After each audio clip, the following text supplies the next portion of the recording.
If you had an open checkbook, I would say that this is $250,000 project. All the way forward there is somewhere to the tune of 3/4 inch. What's the worst you've been in? Probably 60-foot seas. Like running through the Straits of Hormuz or Correct. I have worked dicey there. situations I've like worked that? there pretty consistently for almost 2 years. Welcome aboard this 1978 Jarvis Newman. Bit of a project, and I've got the owner here with me. And he's going to give us the tour, so let's dive on in. What do we got here? So 32 feet, lobster boat built in Maine, was finished at the Morse Boatyard in Thomaston, Maine in early 1978. Hull is hand-laid solid fiberglass, well before the age of composites. So she's got a project in replacing the decks and the cabin top, yet the hull is completely solid, hand-laid fiberglass. And she's got the original 3208 Caterpillar, 210 horsepower engine in it. That when she last ran, it was approximately 12, 13 knots was her cruise speed, and less than 2,000 hours on the Caterpillar. Looks like she's been painted fairly recently, or is that all grip hull? I think that the hull is original gel coat with maybe a few patches in her along the way. There's a patch right here. Yeah. Everything that's identified here with a stick with a tape on it is where there's a through hull below the waterline. That's what all the tape is identifying. And you were talking about reducing those if you were going to absolutely finish the job. Absolutely. The idea would be is to reduce as many of those as possible down to possibly 3 or 4. There's quite a few more than that right now. And we already started the bottom job here. You're going to strip it all the way back to the gel coat. We'll strip this down to the gel coat and then put on barrier coat and then the bottom paint. There's little, if any, blistering throughout this boat. There was no problems as far as what was below the water line. Just the idea would be to take the bottom paint off and put it back on with barrier coat first. And this is a true lobster hull. This hull is lobstered currently in Maine. If you're familiar with Jacob Knowles up in, I think he's in Winter Harbor, Maine. He's building a big 50-foot Westmac right now. He is on social media all the time. His current boat is a 46-foot Jarvis Newman.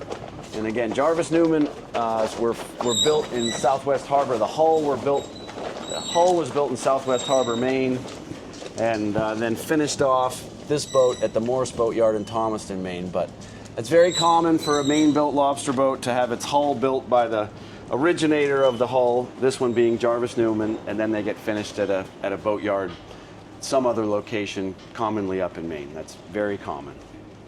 So her name is Freedom. That's the name of her that I got her with, and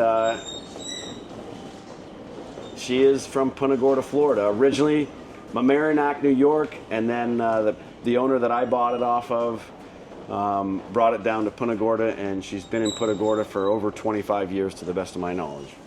And it's been undercover for since 2023. We hauled the boat out, and it's been in an AC garage since December of until December of last year, and then in December is when it came and got put into this tent here, and so she's very dry. Here we are in the cockpit. What's the beam on this? She's 10 feet 11 inches. Wow. Just under 10 feet 11 inches. Draws about 3, did you say? Just about 3 feet is what the draft is of her. Okay. Yeah. Oh, not too bad for cruising the Gulf Coast. Watch out for the spider webs. You coming up, Doc? He's thinking about it. He can stay. He doesn't know how to climb the ladder yet. So we've got a covered bimini. Or the bimini is under the cover, and then you have the canvas as well for full canvas for the stainless steel cover for the back deck there. Storage underneath both the chairs up here. Oh, nice. Full controls and gauges for the engine are up here on the Flybridge. Caterpillar, and how many hours did you say she has? Under 2,000 hours. Under 2,000. We'll look at the Original gauge down. Caterpillar. Original engine, Caterpillar. Wow. Yep. Ooh, yeah, there they are. There's the spider webs. Yeah. Very cool. And you said it is a little soft on So the deck. that step that you just made is probably where the softest part of the deck is. And as you can tell, that's where the replacement needs to be. There's soft wood here on the sides of the cabin top. Definitely needs to be replaced. Is that balsa cord or? I don't believe it is balsa cord. I believe that it's all marine plywood. Okay. But again, from 1978 and has been beat in the Florida sun for 25 plus years. Right. And you'll see over on the starboard side there was a little attempt to create a temporary fix of some duct tape from over there that I'm Well, sure. this cabin top feels pretty firm. The cabin top is firm, and I would say would not necessarily need to be replaced, but you'll see specifically down here on the corner starboard side of the cabin is where there's definitely been some rot. Right. Okay. It's got an ideal windlass that's from East Greenwich, Rhode Island. That is really cool, been around for a long time. There's that's the plywood we're talking about. Yeah, yeah. Good look at that. Now the inside is definitely the highlight of the boat. So it's got teak and holly sole, and the interior I would say is largely finished in a Herreshoff style with white plywood and a lot of rich wood finish on the inside. Galley up, that was a big factor in which led us to buy the boat. Yeah, and like I said before, it's got a really good smell. There's definitely no moisture. Right now you have a dry, like I said, a dry start. Yep. Just get in here and Pull off some of the old start wood pulling and, some wood off. Yeah. and even go back in with Kuza board or some composites and make it so that it would last well beyond the next person's lifetime, because it's only 1 year younger than I am, being made in 1977. The hull's from 1978. So really comfortable quarter berth that I can fit in. I'm 5'11". That fits. The idea was that was for Doc. Come on, Doc, get up there. Atta bed, good boy. Yeah, that one's yours. There is no centerpiece for this, but I'm sure you could put one in if you wanted to have a full berth up forward. You can see the windlass and the layup up forward in there. Okay. Has the hand-laid fiberglass that's, I would suspect all the way forward there is somewhere to the tune of 3/4 inch. Wow. Completely solid. Yeah, they don't make them like that anymore. No, Paper thin. you're right.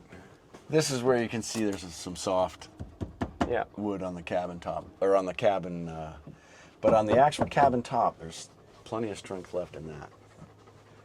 Yeah, good boy, come on.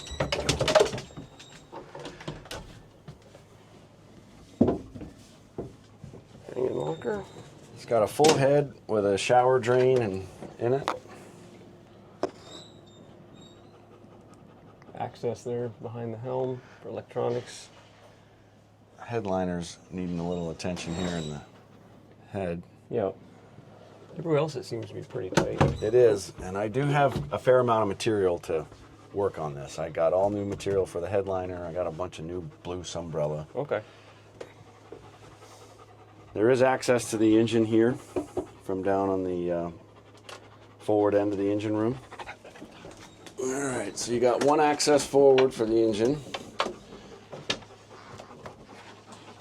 Doc, get out of here.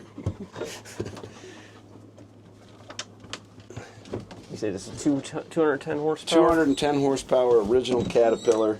Original Cat. And the engine hours, it's 2,394 hours.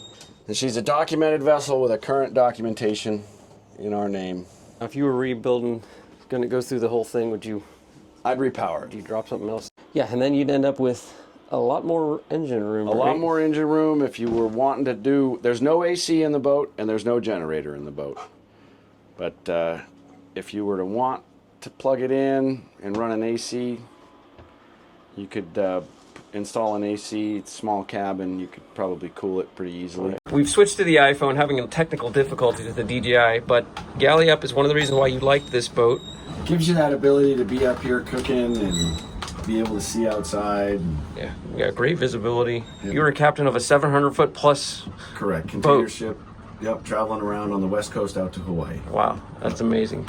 So we were just talking about stuff and weather conditions, and you say you generally just go. What's the worst you've been in? Probably 60-foot seas. Nothing Wow. bigger than that. Wow. But that was, and that was leaving San Francisco, going up to Valdez on a tanker. That was light, so it didn't have cargo on it. It was only in ballast, and that was a very uncomfortable ride. Wow. That was How long were you in that kind of 12, 18 hours, something like that. Yeah. white knuckling it, or Yeah, what's it that feel like? What's it feel? I mean, you're in a 700-foot Oh, that boat. one was even bigger. Wow. That was an oil tanker I worked on maybe 15 years ago. And yeah, that was a very uncomfortable ride. But safety-wise, I felt comfortable. Right? You could see green water crashing over the deck of the ship, and Right. it was a big challenge to just get the ship through that weather. It was challenging. Yeah. You know, I was much younger in my career, Okay. and Maybe. yeah, now the weather routing and all the capabilities are such that we don't intentionally put ourselves in weather. Right. And the forecasting is amazing now. Yeah. So we don't intentionally bring the ship into anything bigger than 30-foot seas. ever. Right. Ever. Right. Winds never. We don't want to be in winds over 45, 50 knots. Right. And we can do that. And now you've worked your way up, so you don't have to work in certain overseas conditions, maybe like running through the Straits of Hormuz or Correct. I have worked dicey there. situations I like worked there that. pretty consistently for almost 2 years. Really. In 2017 and 18, I was there for most of all that. And yeah, I'm very thankful that I get to run along the West Coast and out to Hawaii and back to the West Coast. Wow. Go out there and Fortunate. surf some waves on your day off. Yeah, I do go swimming on Kailua Beach as much as Wow. I can when I'm out in Hawaii. for That sure. sounds like a cool career, amazing, It has fun, been good. exciting. Yep. Yeah. Yeah, absolutely. So you'd recommend it? The I would Merchant Marines? ask that any youngster come into the industry soon. Really? Absolutely. Yeah. Yep. And it's been a great career, and we need people to come to see. It's not a thriving industry as far as, you know, people wanting to come into it, but it's a lucrative industry. Right? You can do well. What is the schooling required? I went to 4 years worth of schooling and got a bachelor's degree and a third mate unlimited tonnage Coast Guard license. Okay. And that was at Maine Maritime Academy. What do you think it would take if you had an open checkbook and you were going to turn this into just a real classic? If you had an open checkbook, I would say that this is $250,000 project. But a new project of this is going to be close to $700,000. Right? Yeah. If you were to go to a Maine builder right now and ask for that, it's all of that for Yeah. a 32-foot boat. Even if you wanted to get into the quality of like Hinckley and that, then this would be $1 million project. Right, But right. if you have it within you and you wanted to take on the project your own, you could spend as little as under 100. Right? Yeah. With the idea that you would be putting a newer engine in it too. Right. Right. But if the work was done by yourself, yeah, you could do that. And if you went with the original Cat, then You could keep maybe that engine in here. you could Yeah. get this done for $50,000 Yeah, or maybe. maybe less. Yeah. Right. Depending on your skills and how much labor you put into it. Right. You know, but everything has an opportunity cost. Right. Appreciate the tour, Morgan. Really, really Absolutely. cool boat. Thank Yeah, you. Appreciate it.